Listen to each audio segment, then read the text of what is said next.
What's the NBA saying about the Cavs?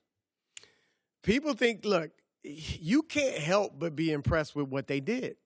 Whether you love the moves or you just think they're pretty good moves, the fact that they had a locker room falling apart, the fact that they basically were acknowledging, okay, we made some mistakes this summer, but they corrected them. That was what a lot of people texted me. They corrected them right away. People were impressed by that, and it showed LeBron James that, look, this front office can get things done because you're dealing with a rookie GM, Koby Altman, but he showed that he could make moves and get things done, and that bodes well for them going forward. Will it keep LeBron there? I don't know, but it at least shows him, okay, this is a competent front office that can make things happen. My wife and I, we've moved a bunch. I said yesterday, my kids, they've lived in 7 different homes, and my girls are 11 years old. We like there's something new to it. Like, at some point, you do want to have roots. Even in the same city, you move around. I've actually moved 6 houses down the street. Wow. When I was up at the place we both used to work at, I was in a neighborhood with a bunch of our friends that we work with. Yeah, it was a house down the street that I really wanted. Dead of winter, we're like, hey, you're selling your house. Like, if we moved ours, can we moved it? And we did it. And you know what? Great house. I still love it. Still my favorite house I've ever lived in. Because I moved a lot as a kid, but never, it was always to a different city. Yeah, we've moved across town. We've done all that stuff. My point is that sometimes new is good. New is refreshing, right? Feels like, is LeBron that type of guy? Does this refresh him? Because Dwayne Wade is his best friend in basketball. Yeah. And he was traded for a bag of hockey pucks, right? And I know that there's a backstory to Dwayne Wade and Pat Riley hugging at the funeral of Wade's agent, and that's kind of how they made up and made amends. But still, you're getting rid of some big names out of that locker room and trusting some younger players that are unproven in the waters of the playoffs. What are his feelings about the newness of this locker room? Is he jumping for joy? No, because we still, as much as people that like the trade, including myself, are saying this makes them better, we're saying it makes them the favorite in the East. Nobody's saying this puts them on the level with Golden State. So LeBron is all about a championship. But I'm told he does think they did a good job. The locker room was in bad shape, as you know. Right. And they got rid of that. That is what was dragging LeBron James down. He was dispirited. You saw he wasn't playing very well. And it was because the energy in the locker room was horrible. That was a big part of it. Now, with these young guys, it's better. And I don't know if you like the trade as much as I do. I do think there's a lot of basketball advantages to what they did. I mean, their defense, yeah, some of it was effort, but a lot of it was they're old, they're slow, they're not good defenders. Sure. And now you brought in young, athletic guys who maybe haven't been great defenders, but could be, or at least could be very good defenders in the right system if they put their minds to it. And I think LeBron James there, I think the knowledge that they are going to be on the big stage. How many of these guys, Rodney Hood, Jordan Clarkson, Larry Nance, they haven't really had a chance to showcase themselves, on a big stage. I mean, a guy like Rodney Hood, who's averaged 16, 17 points a game in Utah where nobody notices, he's going to relish being in the playoffs, actually having a chance to shine. And so I think that they help themselves basketball-wise in addition to the locker room, and LeBron understands that. Here's the biggest thing, though, I struggle with basketball-wise, Chris, is the magic to what Kyrie brought to them was a second guy who could create a shot, right? NBA basketball, and this may be way too simplistic, but there's 2 different schools of thought, right? The first school of thought is, ball movement, pace and space. Yeah. Move it side to side, make the defense move, attack the mismatch. LeBron can't play that way. Okay? That's not how he plays. Yeah. He plays the other one, which is get the ball to the best guys and space out.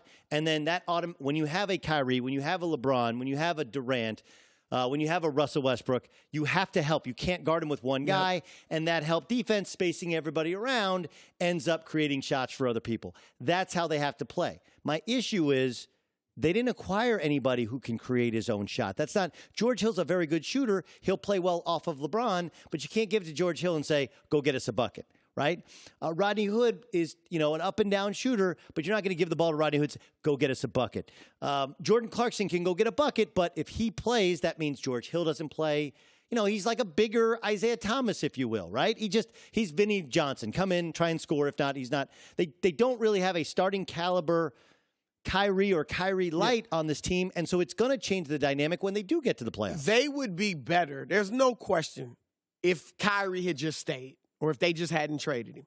No doubt about it, because all these players don't equal Kyrie Irving. He's a superstar. He's going to be a Hall of Famer. Okay, so no question about that. But to your point, they brought in role players, and as you know, it's easier to fit in role players than stars. If they had brought in a ball-dominant guy who's used to being the first option on his team, it would have taken a lot longer for that guy to get used to playing with LeBron James. Fair point. We saw it with D-Wade. George Hill, his best seasons were in Indiana when Lance Stevenson was the playmaker, and in Utah when Gordon Hayward ran a lot of the offense ran through him, or Joe Johnson even. So I think Hill, look, he can defend, he can spot up and hit the three. He's not going to be a playmaker, so he won't get in LeBron's way. What you said, LeBron will have to create virtually everything.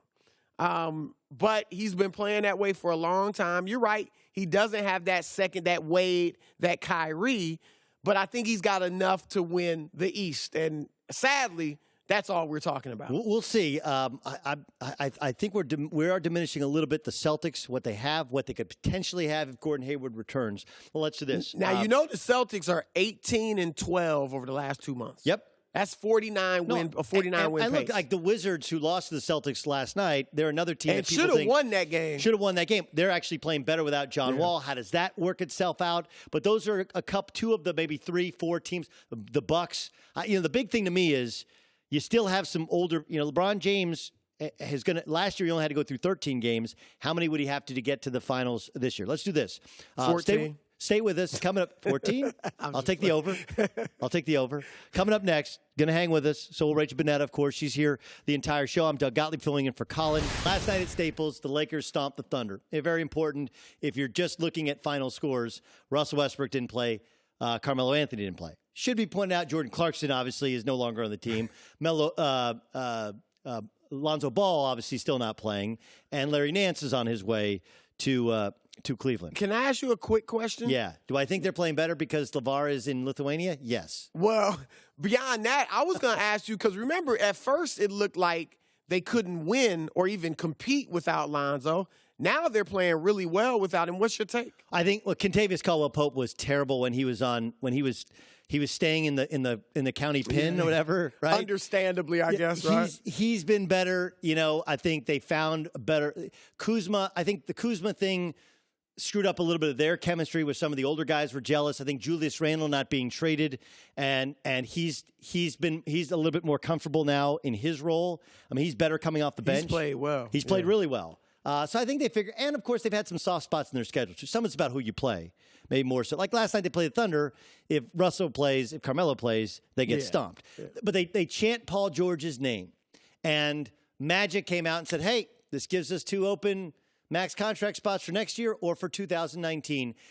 What happened yesterday with the Cavs and the Lakers? How do you think that affects the possibility of LeBron coming to L.A.? I think it will break down to 2 things for LeBron. One, what does he feel is better?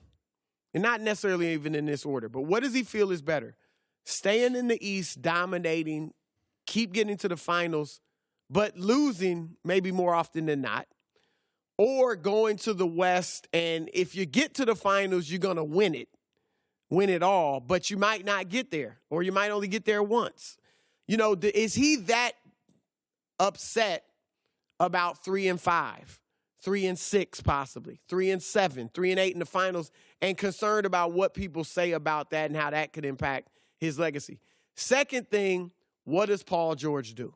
Because I don't see LeBron going to L.A. by himself. If Paul George is ready to go to the Lakers next summer or this summer, then I think they have a very good chance of getting LeBron and Paul George. And look, I know Paul George, as of now, really likes playing in Oklahoma City. Should be pointed out, they've lost 5 of the last 6 games. Yeah. They did beat the Warriors, and they didn't have 2 of the 3 stars last night, but they've lost 5 of the last 6 games. Let's see how that thing ends. Don't ask me if I like the movie in the middle of the movie. Ask me when the movie is over how I like the movie.